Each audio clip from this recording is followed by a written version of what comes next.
Well, hello, everybody. I'd like to thank you all for coming by. Tonight, we're going to be talking to Dazza the cameraman. He's taken some very interesting video that kind of puts a wrench in the machinery of the flat Earth. And it's very interesting. It's very sound. And there's a couple people that still have arguments with it, but we're going to address those too tonight. So, Dazza, would you like to introduce yourself and plug your channel if you want? Hi, Shawn. This is Dazza the cameraman. Thank you for having me along. So as Shawn mentioned, we're going to be discussing my video, which I filmed last weekend, which was Mount Maunganui from Maketu Beach. And in that video, I film from the Maketu Beach. About the camera height would have been about 12 feet above sea level. And I also filmed from up on the hill behind Maketu Beach, which is at an elevation of about 200 feet. Well, thank you. And I highly encourage you all to go watch it because it definitely shows that elevation plays a huge factor in how far you can see. And it does a very serious problem for the flat Earth who says that, you know, elevation doesn't matter. And of course, I'm talking about Anthony Riley. He states a claim that elevation doesn't matter when it comes to looking over the curvature, which of course he says there is none, because he made a video in response to Red's rhetoric saying that curvature can't be proven through video, and he pulls a video from somebody with a P900, and this video was recorded at a 12-foot or 15-foot elevation. I'm sorry, I got your video confused for a second. This guy's video is recorded at 15-foot elevation from sea level from 12 miles away, according to the source material. Anthony Riley has made changes to that statistic by saying that it was recorded from 13 miles at 2 feet elevation, and then complained that the results don't match what the Earth curve calculator says it's supposed to show. Well, I asked Dazza for some measurements on the P900, or the stats on it, on what the angle of view is vertically. And what was that figure you came up with, Dazza? 45 degrees. Okay, 45 degrees from top to bottom. That's not from center point. So from center point to the bottom of the frame would be about 22.5. That's right. Yeah, it's just under 45 degrees total, so it'd be slightly less than 22.5. Well, Dazza, after that, decided to go ahead and post this video, which really, really helped the argument against Anthony Riley, because Anthony says that, again, altitude above sea level doesn't matter when it comes to looking over the curvature of the Earth, which is the most profound thing I've ever heard a flat earther say. You know, they've always stuck to, you know, with you, if you gain altitude, you can see farther, but it's with different geometry than what the ball Earth says. And their math doesn't add up to begin with, but now Anthony's going on a backtrack and saying it doesn't matter at all. So, Dazza, would you like to go into detail about your shots? Yeah, certainly. Have you got the video there that you can pull up in the background, Shawn? And I did not, and I failed miserably on that. I'm sorry. Okay. Well, if you'd like to pull it up, and I'll just do a bit of an introduction on that. I am. So, get this up. Just to paint the picture, I live on or near the east coast of the North Island of New Zealand. There's a very popular, beautiful beach called Mount Maunganui Beach. And at the end of the peninsula that forms that beach is an extinct volcano called Mount Maunganui. Mount Maunganui is approximately 760 feet high, and hopefully you're seeing it there. Just let us know in the chat if anyone's having video feed playback problems, because I've got it open on a separate laptop and it keeps dropping out. So do let us know in the chat if there's any problem. So Mount Maunganui, as you can see zooming up here, is approximately 760 feet tall, and I filmed this from 18 miles away from Maketu Beach, which is further down the coast. Now, I filmed it from the beach. The elevation of my camera, I would estimate, would have been about 12 feet. Now, I'm basing that on the height of people on the beach and up to the footpath next to the road where I was filming from. It may have even been slightly higher than 12 feet. And then we can see in this next shot, if you just pause that there, Shawn, Mount Maunganui from the hill behind Maketu Beach. So now the elevation, instead of say 12 to 20 feet, the elevation is approximately 200 feet. Now, if we go back to the very end of that first video clip there, you can see Mount Maunganui coming into view there. Now, around about there, we can't see the shoreline below Mount Maunganui. Now, I've marked a red line there, and that is the reflection line, the mirage reflection line. So below that red line, what we're actually seeing there is an inferior image of what we're seeing above the red line. So in effect, all we can see is down to the red line and nothing below. What we see below the red line and the sea is not actually part of the mountain, it's a reflection. Okay, now if we go towards the end of the second clip where I filmed from 200 feet up, just bring it maybe out a little bit there. Okay, so now we can clearly see all the way down to the shoreline. In fact, we're looking down on the ocean here from 200 feet. We're looking over that curvature of the Earth. We can see past that bulge, which is the curvature of the Earth, and we can see all of the buildings. We can see the beach at the base of Mount Maunganui, and we can see all of the features that we can't see in the earlier one. Now, if you go back to where I highlighted the cruise ship in the first one, around about, yeah, it might be a bit further on there.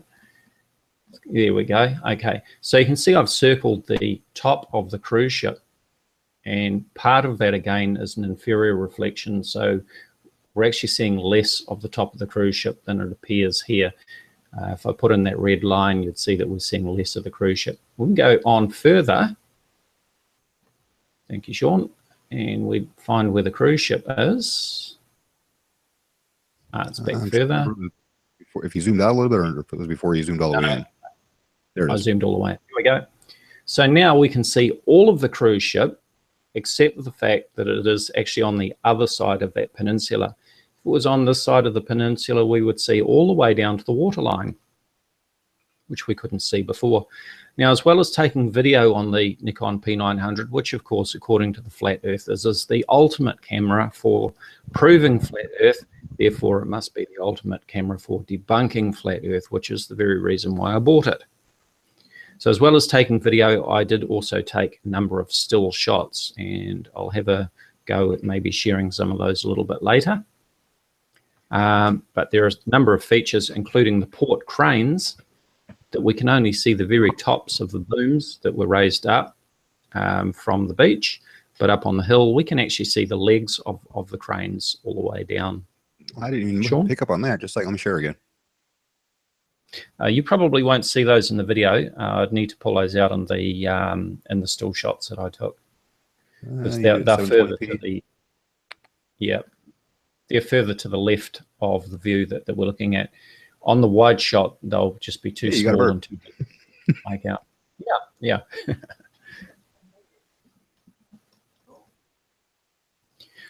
So the fact that we went higher, yeah, the cranes are even further to the left of that shot, so it's oh wow, distant. So yeah. If you zoom into that shot there, I'll point out another feature. Which shot? End of the first one there. End of the first one? Yep. Okay, a bit further back. All right, so that's just, okay, there we go. Now you see that there's a white object. Right there. Right there, okay. That is the top of one of the high-rise apartment buildings, which is peering over the top of Mount Drury, which is directly in our line of sight. It's a bit of a shame that Mount Drury is right where it is, because it actually blocks the view to a number of high-rise apartments that are along that beach area. But we can at least see the top, the very top of one of those apartments, which we see here. We can't even see the top of Mount Drury, which I should really check the height. I have done before, but I've forgotten it now. Mount Drury is hidden down below the curvature of the Earth. So if we step onto the next end of the next clip there, we can see the top of that building again, and you can actually make out that's right, you're pointing it out there, Mount Drury is hiding that building. But again, we can see the beach all the way down. We can see all the way down to the sea level there from the elevation of 200 feet. Yeah, I'd like to point just to point that out, you can actually see the waves breaking at the shore. Yep, that's right. So yeah, I was actually going to point that center building out because I didn't know what it was. I just knew that it was a good point of reference for that whole reflection thing because it makes a good mark point of where it's at. Because you can't see this little deck right there, but you can still see these two spots there and the top of this main part. But you can't see this whole line underneath if you go back to the end of the first one. Yeah. I would actually put your reflection line a little bit higher, actually, to be honest. Yeah, well, I was also looking at, now, just on that frame that you're on, you'll probably find if you step it on, it'll be more accurate because remember that the video is moving there. So as I'm zooming, the camera is actually bouncing up and down, which is magnified by the zoom. So it will be a little bit more stable further on there and lined up better. Yeah, it's dropping or it's raising a couple pixels as you go on forward. So yeah, it's moving. But I understand you're going to be working on a blink test to go from one image to the next to compare them to that whole reflection line at the bottom. Yeah, I've put together a few and I'll try and share those. Sometimes I have a bit of trouble sharing, but we'll give it a try. All right, I'll stop presenting. So I go to screen share, don't I? Yes. Yeah. Processed images, share, and I think I can hide that. Can you see my screen? I can. I can see your folder. So we can see all these thumbnail images here. So let's take a look. Now, the good thing about some of these images is that I found that like when we look at the raw images, for example, let me change this to slideshow, film strip. Okay, so the imagery looks fairly sort of faded as if it was quite hazy. Now, the conditions on the day, I had particularly been waiting for ideal conditions to go back down to Maketu. I'd already taken a few test shots when I'd been passing through the area on previous occasions.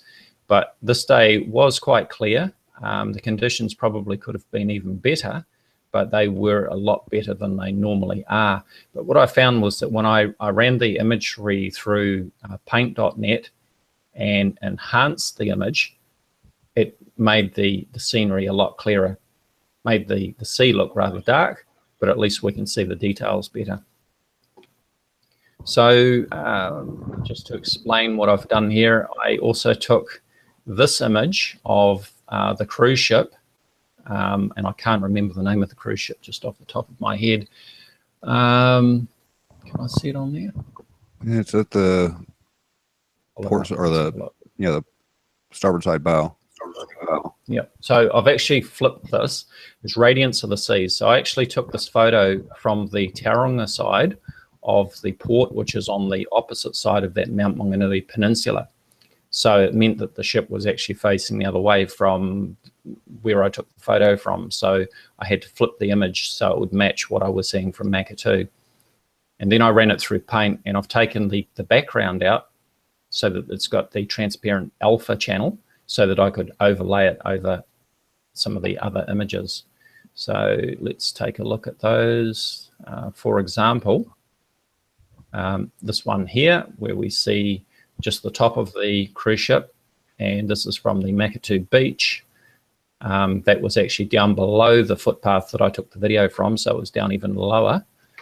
And you've got that red reflection line, and when I hit the overlay, you can see just how much of the cruise ship is hidden. I'll pull this up using Picasa, and hopefully we won't get that delay once I've loaded up. Well, just to point out when you're doing that little flicker shot, There we go. Go for me. Go ahead, Shawn. When you did that flicker shot, and it's still getting echo from you, but Anthony Riley made this comment.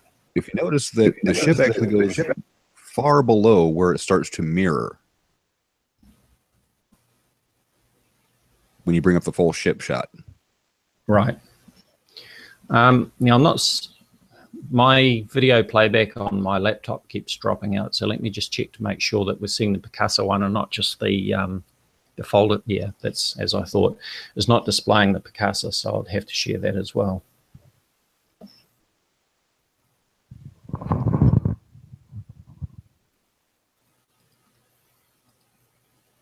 Echo test. Okay, we're good. Yep. Okay, screen share.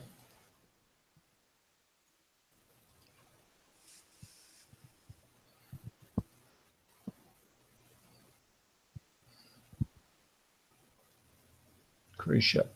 Okay, I think that's the Picasso one. Share. Just bear with me. I really need to go to 2 screens, I think. No, it's working now. Okay, let's try that. I've got a window in my way.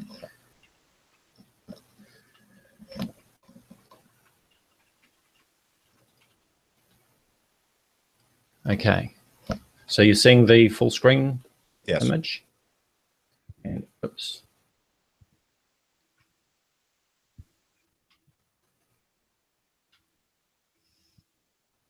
That's really close. It's probably, when you get done with your editing, it probably can come down maybe 1 or 2 pixels.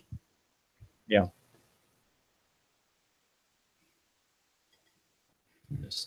Oh, there we go. Just getting a few delays while I'm trying to switch between images, but I think we've probably seen enough that you can see how much of the cruise ship is actually hidden below. This is a large cruise ship. You can see the number of decks that we have there. Well, if I can interject while you leave that image up, Anthony Riley's whole case is based on that whole mirror section blocking the view. So in order for that mirror to be in the way, it would have to block that entire ship and reflect everything above where the base of that ship is at. That's not what we're seeing. No. Okay. I'll see if I can step through some of these images while I've got this window open.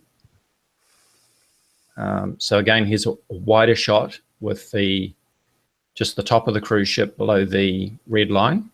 And you can see the base of Mount Maunganui. You can see the imagery that's reflected in that inferior image. Mm-hmm. And again, there is the cruise ship. And this is giving me a bit of grief trying to play it back at this end.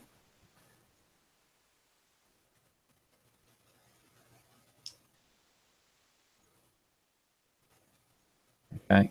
Now this one here, this was taken down even lower on the beach, right by the waterline. We can just see the very top of the cruise ship there. And again, we've got that inferior image.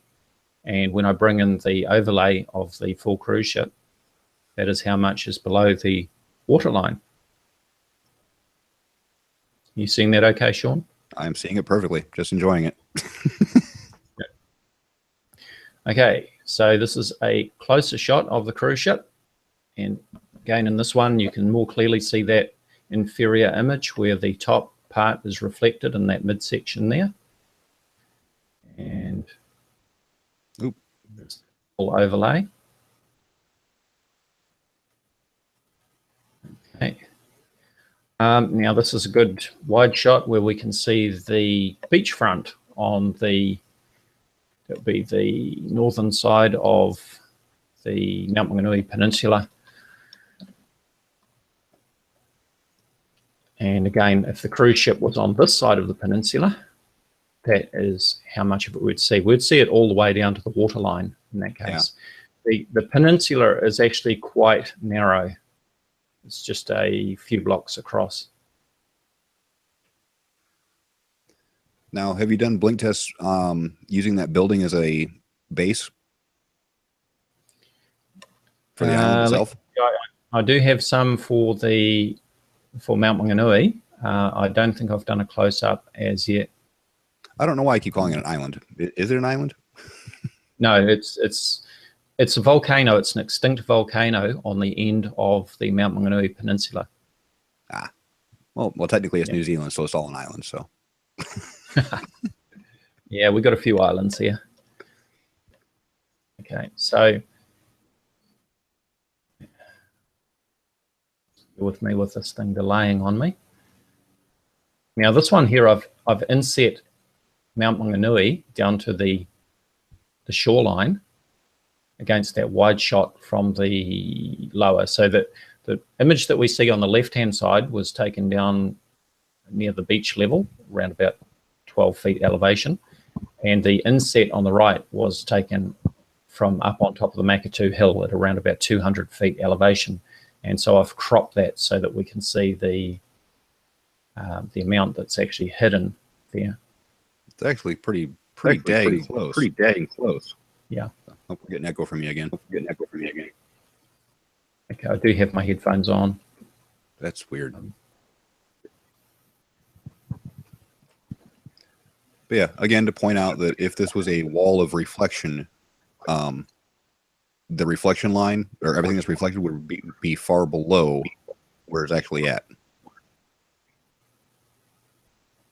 That's right. So these are the port cranes that I was talking about. Now, when these cranes are unloading ships, those booms are in the downward horizontal position. So these cranes are not being used at the moment, so they're pointing skyward.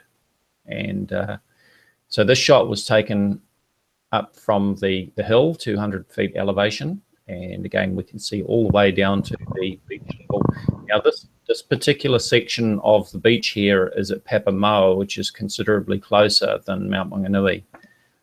But the cranes themselves in the background, they would still be about 17 to 18 miles away from where I was filming.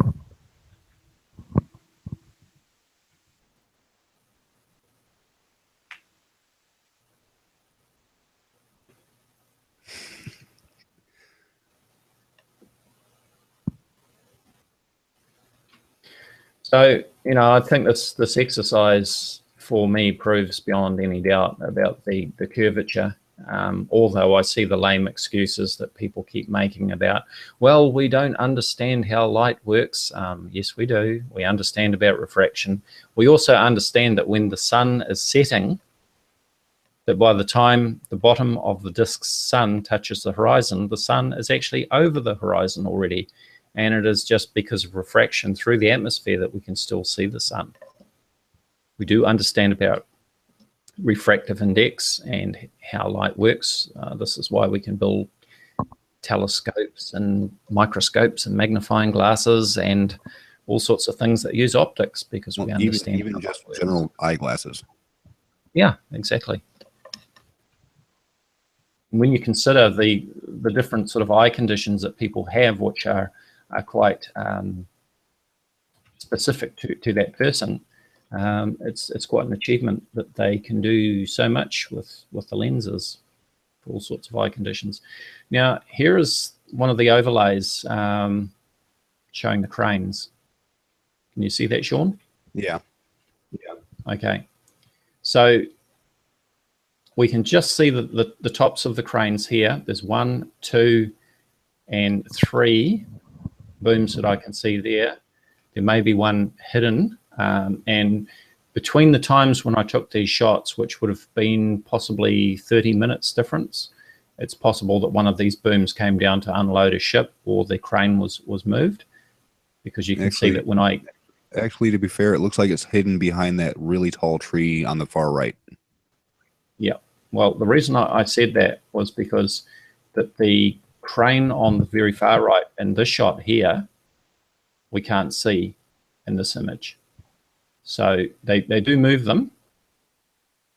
But anyway, the height is the important thing, and we can line that up from the first two on the left-hand side there.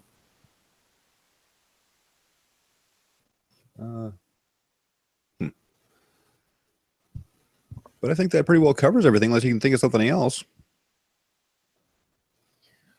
I'm just thinking of, oh, okay. Now, can I pull that up? Let's see if I can pull it up. I'll just stop sharing for a minute.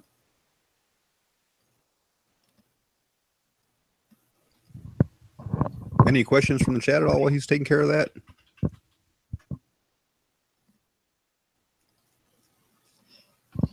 I'm not sharing now, am I? What's that? I'm not sharing at the moment. Can you see my screen? No, you're not sharing at the moment. Okay, let me just see if I can pull up the comments.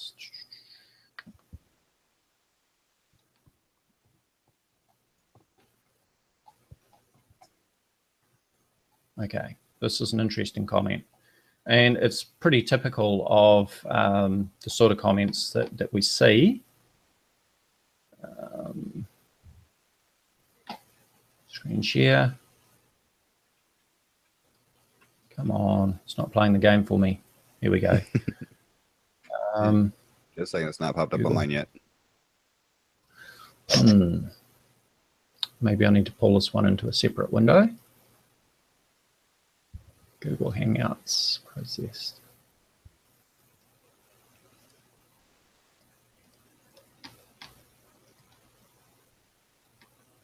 Okay, I might just have to read this one out. All right. Oh, I see what's happened.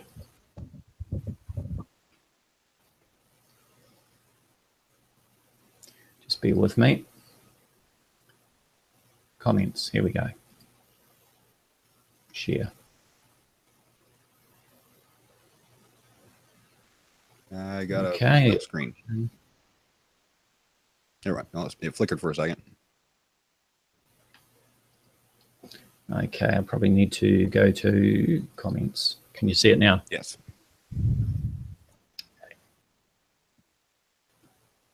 Ooh, Dan Pratt visited you? Yep, Daniel Pratt. I can't recall seeing comments from him, but it sounds like you're familiar with him. Oh, yeah. Yeah. So, excuse my language. As people know well, I do not like to use expletives on my channel, but when I'm quoting somebody, I will read them out. So, well, hold on. To address that, I got Nick again, by the way. If you want to take this video and put it on your channel, you know how to bleep stuff out, right? Yep. Okay. Go ahead. Okay, I'm just going to check something. Line volume. Can you hear me? Yes. Okay, hopefully that's taken care of any echo. So Daniel Pratt says, so show me the fucking curve on the side-to-side horizon fucktard. Film it. Get your precision measuring equipment out and show it. Oh, you must have forgotten. We already have numerous videos showing way more than 18 miles of horizon right in front of us, from side to side showing no curve. But this was amusing, so thanks for that, says Daniel Pratt. So you can see I responded to Daniel Pratt and quoting what he said. And I said, but like the vast majority of flat earth believers, you are clearly ignorant of the amount of curve, or the amount of tilt for that matter, you'd expect to see on a globe Earth 24,900 miles in circumference. So let's do the math.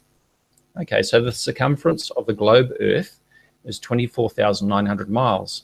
If we divide 24,900 miles by 360 degrees, we get 69 miles per degree, or 111 kilometers.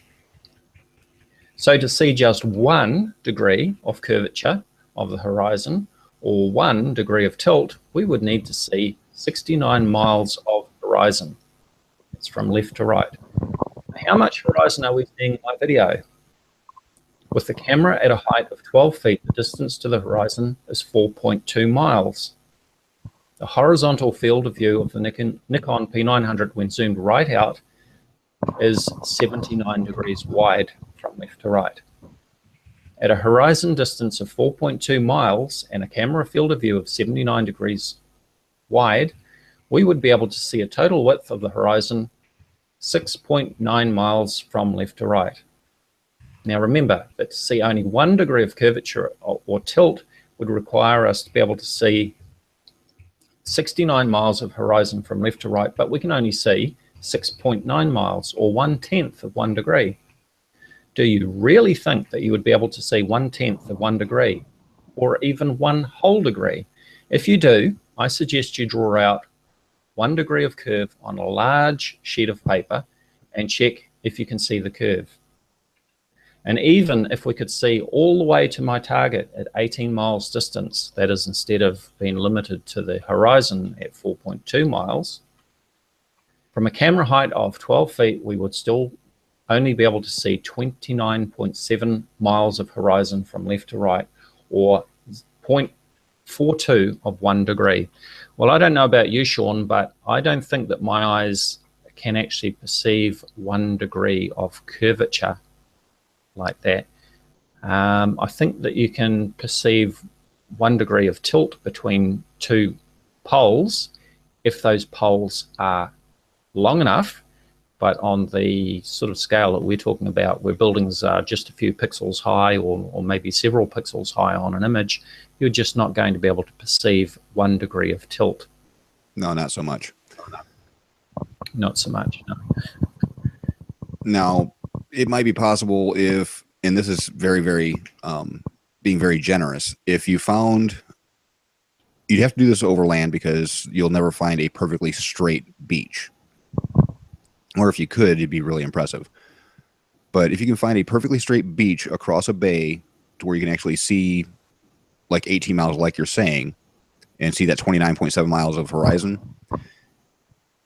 if you were actually perpendicular at the center point and actually set up poles on either side of the beach in your field of view, one at one end, one at the other, you might be able to pick up something with a high enough resolution camera, like talking 4K, really, really zoomed in, and then blink tested them back and forth. You might see a slight tilt between the two poles, but that's really pushing it. Yeah, and those poles would have to be quite high. Yes, that's part of the problem. I think that they would actually have to be higher than most tall buildings that we see. Well, the thing is it can be tested if you've got the ability to come up with all the materials you need for it. Yeah, and that is the problem with some of the experiments that people have asked me to do just have not been at all reasonable or practical. So that's why I like to keep my experiments very, very MacGyverish. Yeah. Somebody suggested in a discussion on Facebook the other night that, about filming 3 oil platforms. And they said, how hard can that be? Well, it would be quite hard for me because there are simply no oil platforms anywhere around me. In the Taranaki somewhere, way offshore, many miles away from here, but it's just not something that sits offshore. Maybe close to where this person was talking about, but certainly not here. I really don't see New Zealand having a whole lot of offshore oil rigs because it's a very geologically active area, to be honest. So, I'm quite always happy to go out and try different experiments if they're reasonable and practical. And I always invite flat earthers to collaborate as well. You'll recall that we had the Flat Earth Equinox Challenge about a year ago, where we invited contributions from everyone, whether they were flat earthers or globe earthers, and we received 9 contributions, 9 videos, and every one of those were from globe earth believers. We did not receive one single contribution from a flat earth believer. And that's a shame because, if we're all about testing the models and trying to get to the truth, then you'd think that they would want to collaborate. So, it's disappointing really, but not surprising. Well, to be fair, you would have had 10 contributions, but Indiana weather absolutely hates me on the equinoxes. The last 3 equinoxes, I have been completely clouded over. Yeah, I actually didn't provide a video either because I can't remember if it was just the weather or because I was too busy at the time. I know I had a lot happening. I know the fall one, you had weather issues. Right. I did actually film the equinox sunrise the other night, though. So at the location I had intended to go to a year ago. I haven't uploaded that yet. But yeah, I think that covers everything, unless you can think of anything else. Yeah, are there any comments in the chat that we need to address? I haven't seen anything. I don't think any flat earthers come to my channel anymore, which is kind of disappointing. Yeah. Okay, Shawn, well, thank you for hosting me again. What was that? I said thank you, Shawn, for hosting me again. Always a pleasure, Daz. I'm just glad that you were able to come on and actually discuss your video. You're welcome. And I will see you all guys for thanks for coming to watch the video. I'm sorry I'm tired, so I'm kind of stumbling over myself. We'll be glad to do this whenever we can, and we'll see you next time. Have a good night. Good night.